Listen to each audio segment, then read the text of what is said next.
تو هم هر شب هزاران سناریو رو تو ذهنت تکرار میکنی؟ فکر زیاد یعنی ذهنت روی یک موضوع قفل میکنه و یک چرخه بیپایان چی میشه اگر میسازه. این کار انرژی تو میمکد و تصمیم گیری تو فلج میکنه.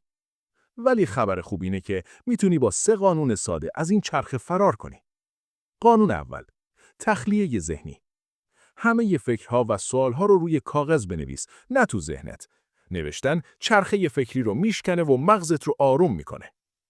قانون دوم، قانون 5 دقیقه است. فقط 5 دقیقه به خودت وقت بده تا در مورد یک مشکل فکر کنی. وقتی تایمر تموم شد بگو همینقدر کافیه و بقیه رو به زمان فکر کردن فردا موکول کن.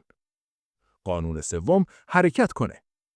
اضطراب انرژی یه گیر کرده است. بلند شو، 2 دقیقه راه برو و با این کار سیستم بدنت رو ریست کن.